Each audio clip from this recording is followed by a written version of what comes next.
What is up, guys? Beautiful days in September, mid-70s. It's delicious outside. Got a Challenger behind us, got a cam in it, and it's a 6-speed stick shift. Awesome. So it had a lifter failure. Guy decided to put a small cam in it while he was in there. We're gonna go ahead and tune it. I've only tuned a handful of Dodges. I'm not an expert on these things. I know my way around them. I know how to make them idle and dial in the fueling, timing, all that stuff. Again, I don't know like the little bitty things, but hey, I can get it tuned. It'll be all right. So I'll show you a couple Dodge tunes or little tricks about tuning and stuff. They calculate stoich a little different than Chevrolet and Ford do. They do fuel to air instead of air to fuel. So I'll show you how to calculate that stuff up. Kind of a strange thing, but it's pretty easy when you get the gist of it. But yeah, let's go tune this thing.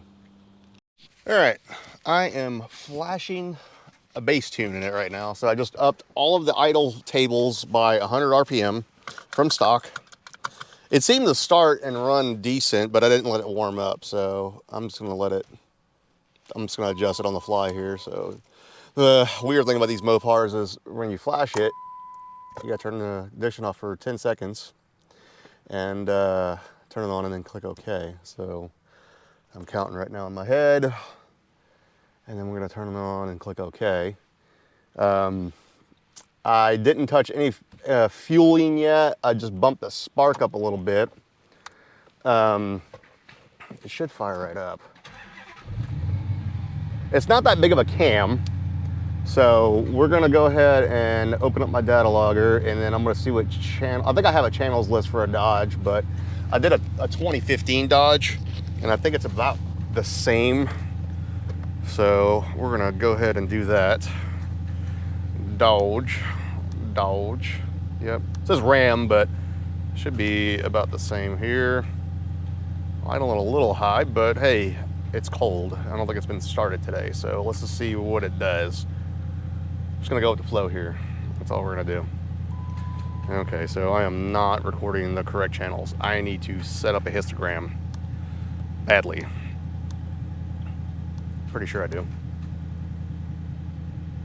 Yeah, so let me set up a histogram here. I'll show you what I added and all that stuff. Actually, let me get to a spot where it's shady. I know it's nice and cool out here, but the sun is right on me and it's killing me. So let me do that, and I'll set up a histogram and stuff, and I'll show you what I did. All right, I've been messing with it for, I don't know, probably about 10-15 minutes. Just trying to get it to idle good, and my dumbass completely forgot to turn off the neural network. Do that. Don't mess with the neural network. Just run them in VE like a normal VE would. Yeah, this guy's gonna let me go. Cool. Ooh, I'm in third. Hey, it takes off in third though.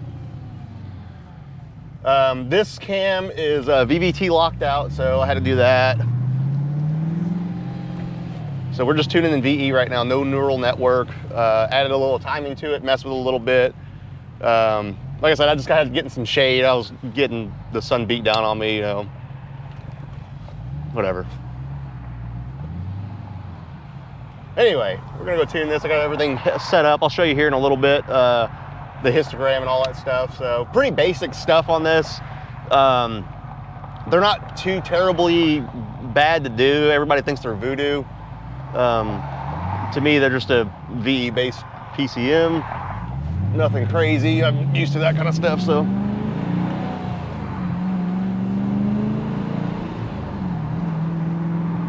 Ooh, it drives real good now. And I'm using, I should have brought my damn, I might go home and get my cable. He paid for the credits already, so I'm just using his cable. And it's a third, or a MPVI 3. It stops every once in a while, so I'm gonna have to watch it.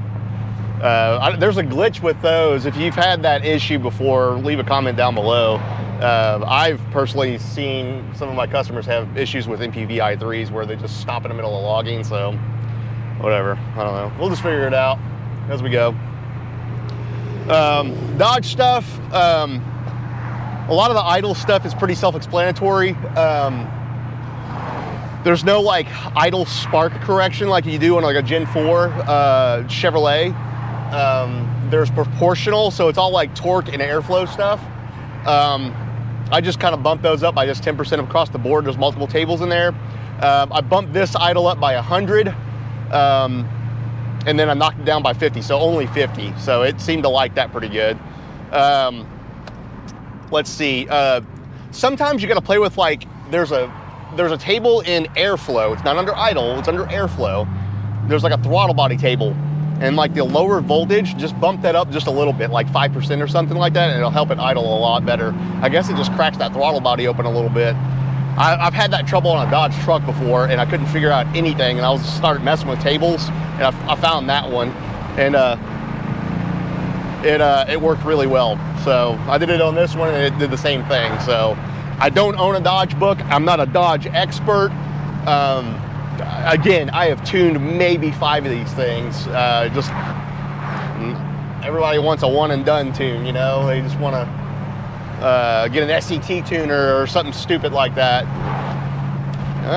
Okay, whatever you want to do. So we're just dialing it in just like we do like a Chevrolet, various RPMs and loads. I'll show you how to calculate stoich.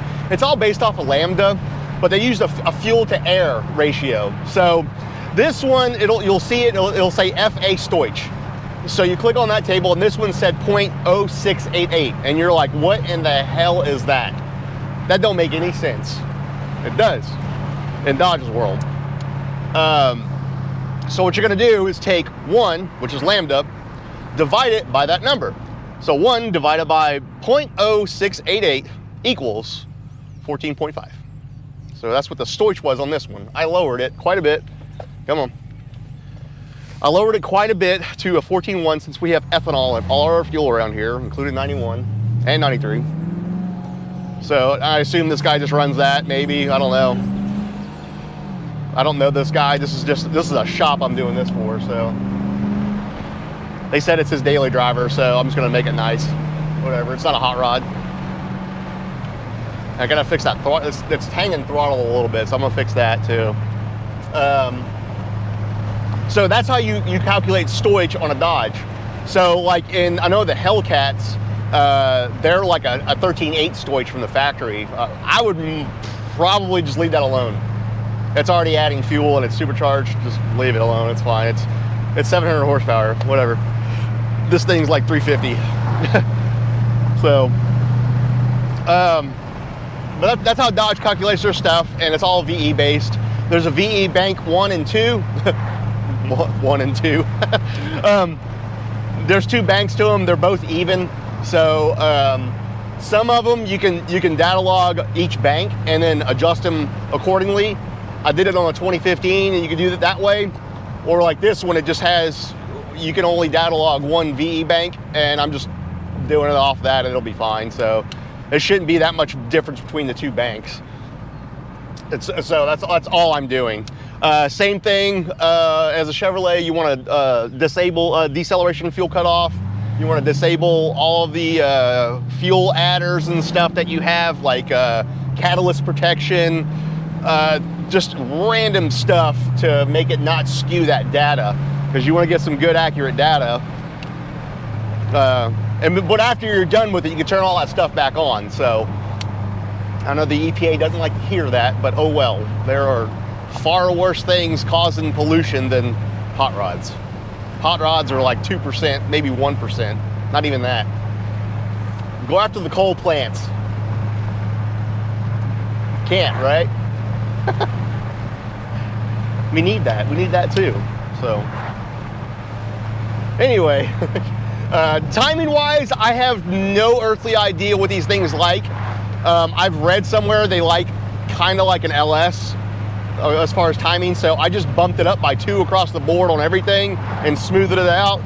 So far I don't have any knock retard or anything, so we're gonna find out what it likes. After I'm done with all this, later on I'm gonna slap my wideband on it, do a wide open throttle pull or 2, make sure everything's good, and then send it back to the customer. This thing should go fairly quickly. Since it's a 6-speed, I don't have to mess with any transmission settings or anything, so. But so far it's 100% better. But I'm just gonna dial in the fueling and stuff, and it'll be really nice. They don't chop as bad, but I think these are stock exhaust pipes. I'm not I don't know a lot about Dodges. Sounds good. Unless they're just like Flowmaster mufflers. I haven't been under it, so. Sounds good. Perfect like daily driver exhaust. Nothing too crazy. This shifter feels like a bucket of shit. I think it's just wore out. Like it's sloppy. Sloppy. Needs a short throw. Anyway, let me finish dialing this in. I'll show you the tables and stuff, and then we'll adjust from there. All right, so here's our log. This is our VE table right here. I'm not logging a lot of stuff here. It's just really spark knock and then a couple things. It looks like it's actually pulling a little spark right there, but we're gonna log it again and make sure it's actually real, you know, instead of fake. Now, I'm not sure if these actually add timing like a copperhead or not, but I'm gonna dig into it and I'll let you guys know if it does or not. Because I know on a copperhead, if you see like a minus, that means it's trying to add timing. So I'm gonna double check all that stuff and make sure that's actually real or fake or whatever. So anyway, we are decently rich, nothing too crazy. So I'm gonna go ahead and select this whole table, copy it right here. Go to our engine, airflow table, and then speed density. You're gonna see VE bank 1 and 2. We're gonna go ahead and paste special. We're gonna multiply it by half. I didn't want to do that. Boom. All right, a little rough right there. Smooth. Good deal. And then what we're gonna do right here is this off this one table, copy it, go over to this one right here, paste it.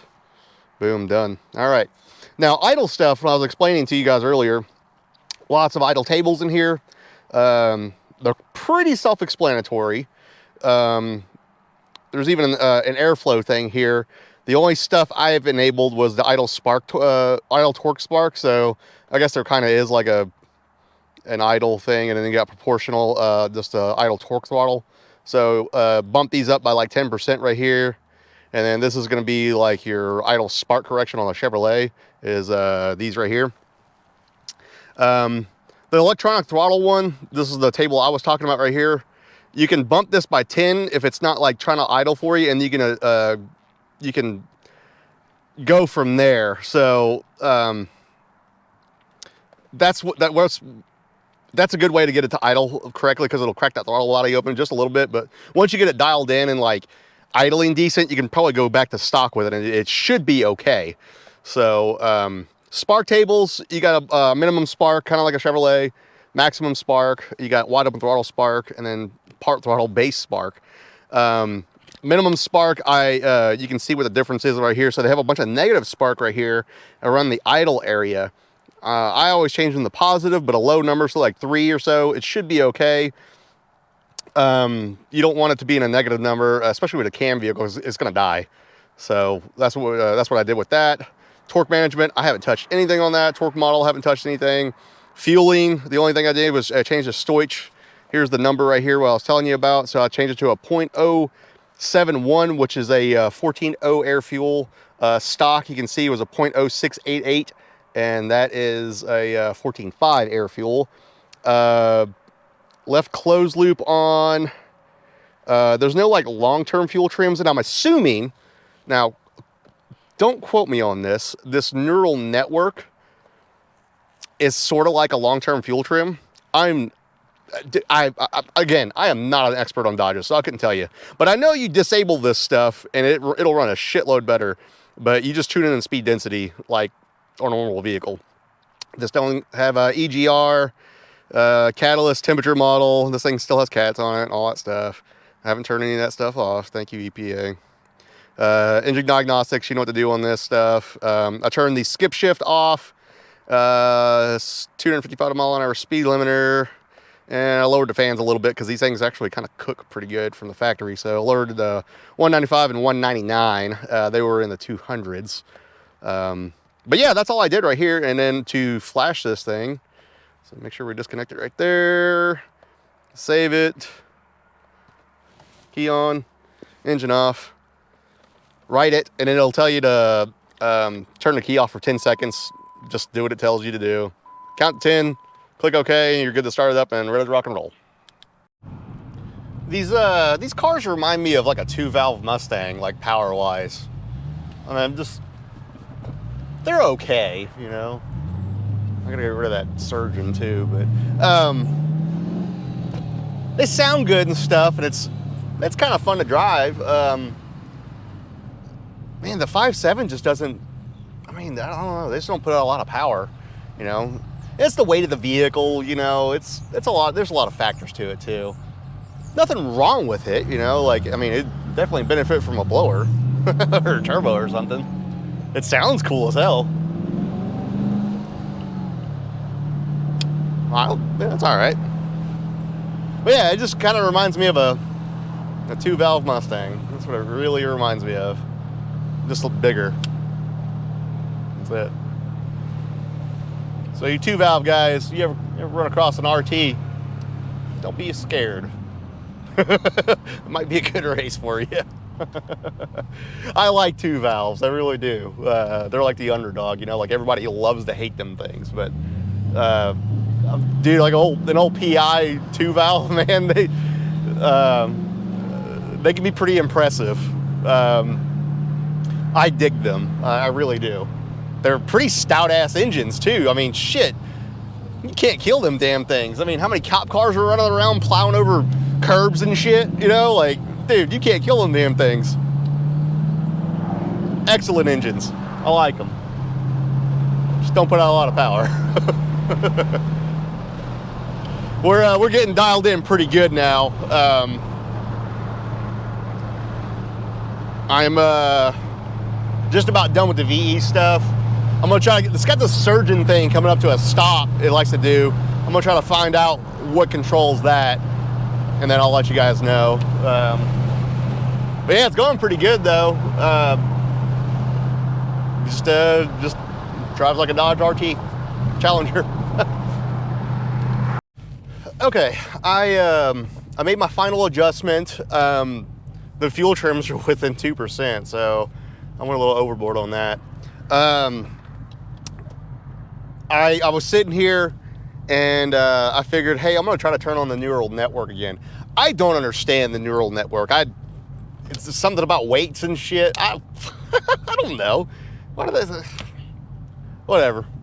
Anyway, I tried to turn it on, it ran like dog shit. It didn't even want to idle, so I just turned it back off, and it's just gonna run in VE. So the thing it explains in HP tuners is that if you disable this, it's gonna run in VE mode. Cool, that's fine with me. Yeah, it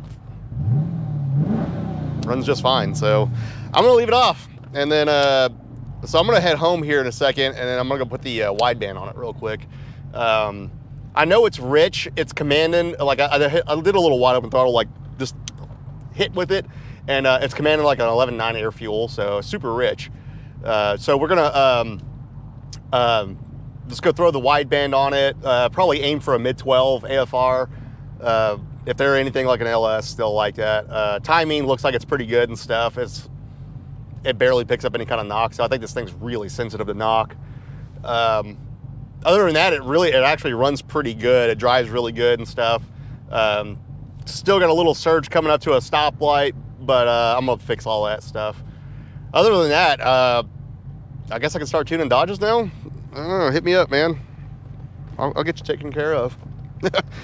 I'm not gonna lie to you. I'm not gonna be like, oh yeah, I'm an expert.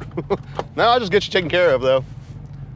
All right, I got her nice and dialed in. That surging's really minimal, so it's pretty good right now. Headed to the house real quick, and I'll put a fan on the exhaust and find an O2 bung somewhere and put a wideband on it, and let's go to town on it. Make a couple little wide open throttle pulls. I've hit it a couple of times, not to redline or anything, but it's all right. It's not the fastest thing in the world, that's for damn sure. I think it needs some gears, bad. Like, I don't know what gear's in it right now, but like it needs like a 410 or a 456 or something. Like this thing, it's way too heavy on its feet. Like it needs some gears, definitely. I feel like, you know what it feels like is a hot cam LT1. Like a Gen 2 LT1. I mean, that's what it kind of feels like. It doesn't drive like one, and just power-wise it feels like that. But this thing has less torque down low, if that makes any sense. Like it doesn't start picking up until like, I don't know, 3,500 or so. That's what it feels like, and it feels like it comes on right there. So, mind you, this is not a variable valve cam anymore. It's just a regular cam. So I'm not sure if they make variable cams with these anymore, with the aftermarket setup. You know, I don't know. I don't know anything about that. It's smooth. That's about it. Well, yeah, let's head to the house, get this thing to cool off, and we'll go make some rips with it. All right, we got the wideband hooked up. Looking good. All right. The surging is very minimal now. I don't know if I mentioned that last time, but it's getting better. I don't know if it's got like some kind of like throttle learn or something. There's no telling with this thing.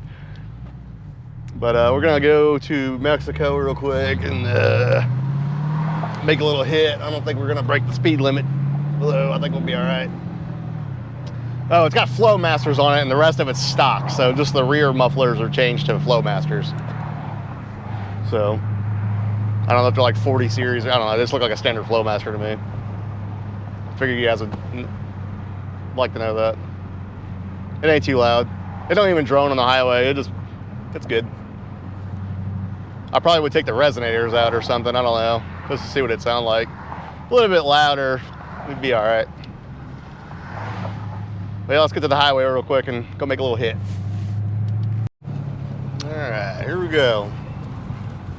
Got traction control turned off because I know it pulls a bunch of timing. So, all right, here we go.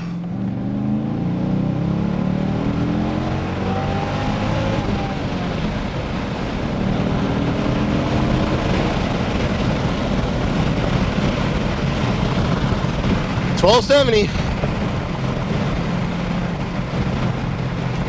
Probably gonna add a little fuel to it, call it good. Again, I don't know where these things like it. No clue. Yeah, I mean, it feels pretty good. It feels all right. We'll check the log and see if it's got any spark knock or anything. I don't think it does.